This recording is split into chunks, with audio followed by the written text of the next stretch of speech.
ये मेरा, ये मेरा, ये मेरा, पता नहीं किस क्षण निकल जाए हंस।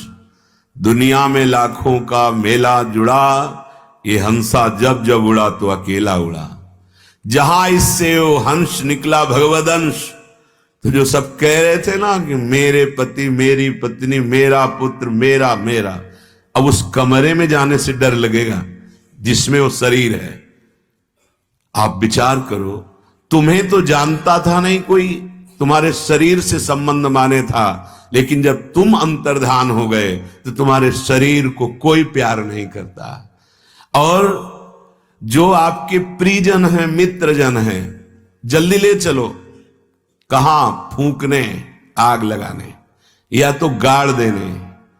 मूरख मुग्ध अजान मूढ़मती, नाही को तेरो, जो को तेरो हितकारी, सो कहे काणी सवेरो।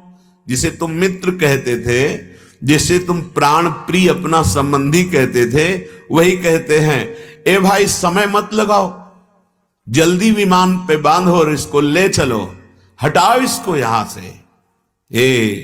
जिस शरीर के लिए तुमने पापाचरण किए, जिस परिवार के लिए तुमने अधर्म किया, वो कोई तुम्हारा नहीं हुआ।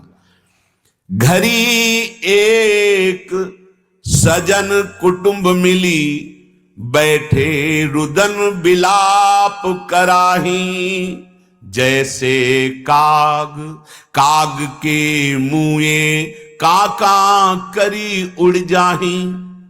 एक परिकर होता है जो पैसे से बुलाया जाता है रोने के लिए। ये बड़ा विचित्र खेल है। व्यक्ति पधार गया तो एक रोने का समुदाय होता है, उसको पैसा दिया जाता है, वो आते हैं, कोई परिचय नहीं है। अब वो शुरू किए छाती पीट पीट के रोना, वो माहौल शोक का बनाने के लिए। कह रहे जैसे काग काए काए करके। किस लिए रो रहे हैं? हमने सुना है रोते हुए, आपने भी सुना होगा। हम जो कहती थी, कहते थे, दोनों बात वही आप, अब कौन हमारी बात सुनेगा? उसके लिए रो रहे हैं, अपनी बात के लिए रो रहे हैं, अपनी आवश्यकता के लिए रो रहे, अपनी मांग के लिए रो रहे। थोड़ी देर बाद जो है एक दूसरे को समझा के अलग हुए, भूल गए कौन था, भूल गए कौन लेता है अपने प्रियजनों का स्मरण। थोड़े दिन मोह के कारण, अगर मुझे वो प्यार ना करता हो और हमारे किसी स्वार्थ की पूर्ति ना होती हो, तो एकांत में कहेगा भले मर गया। देख लेना, स्वार्थ की पूर्ति है तो आंसू बहा है। हमें बहुत प्यार करते थे, हम जो कहते थे वही करते। कभी उसके प्यार को देखा? अपने प्यार के लिए सब रो रहे, उसके लिए नहीं। उसके लिए तो दो ही रोते हैं, भगवान और सदगुरु। अरे जीव, तुझे समझाया, दिया मानव दे, नहीं। उनको दुख होता है भगवान को, हरि के हृदय में दुख पहुंचता है कि इतनी बड़ी कृपा करके मानव देह दिया, साधु समागम दिया, फिर भी अपना उद्धार नहीं कर सका। और गुरुदेव को इतना जीवन का परम धन मंत्र दिया, नाम दिया, फिर भी तू अपना उद्धार नहीं कर पाया। तू उसी विषयों में लगा रहा। तपलोक महारलोक में ब्रह्म ऋषि जन रहते हैं, उनको इसी बात का रोना और दुख होता है। मृत्युलोक के जीव, ये मनुष्य शरीरधारियों को देखकर जो पापाचरण कर रहे हैं कि अरे तू हमसे ऊपर जा सकता है। जनलोक, महारलोक, तपलोक, सत्यलोक, ब्रह्मलोक के ऊपर भगवत धाम है, साकेतपुरी, वैकुंठ धाम, गोलोक धाम, जो भी जहां की तुम भावना करो, तू हमसे ऊपर जा सकता है। लेकिन भोगों में रत होकर तू अपने जीवन को नष्ट कर रहा है। परिवार के जन आएंगे, घड़ी दो घड़ी बैठकर छाती पीटेंगे, रोएंगे, लेकिन तेरे लिए मंगल जो बनने वाला था वो तेरे से ही बनेगा, किसी और से नहीं। गुरु उपदेश कर सकते हैं, गुरु सतमार्ग बता सकते हैं, भगवान सदग्रंथों में बोले, लेकिन चलना तो तुम्हें पड़ेगा। और तुम जीवन में चले नहीं, तुमने कभी नाम नहीं जप किया, अब किसी तरह तुम्हारा कल्याण नहीं हो सकता।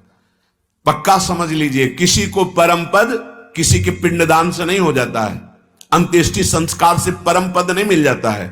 वो जीते जी चिंतन करने से मिलता है, तभी भगवान आज्ञा कर दे। अभ्यास योग युक्तेन चेतसा नान्यगामिना, तुम ऐसा चिंतन का अभ्यास करो, एक क्षण नाम विस्मरण न हो, मेरा विस्मरण न हो।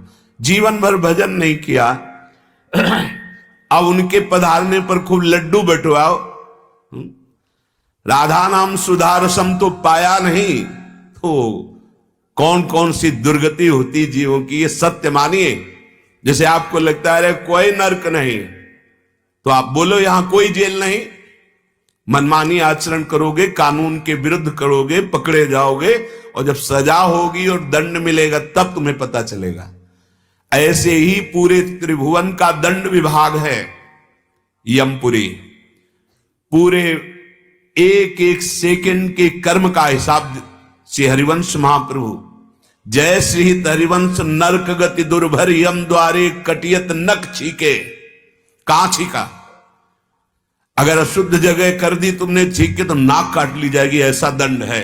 आप इशारा दे रहे कि आपने अंगुली उठाई किस लिए? एक अंगुली उठाने का भी आपके कर्म का फल है। फिर ये बड़े बड़े पापाचरण, ये तो बहुत बड़ा स्टॉक है, जन्म जन्म लग जाएंगे पर उनको भोग नहीं पाओगे। अभी उपाय है, भगवान की शरण में होकर नाम जप कर लो, तो भगवान कह रहे आम त्वाम सर्व पापेभ्यो मोक्षयिष्यामि मा शुचा।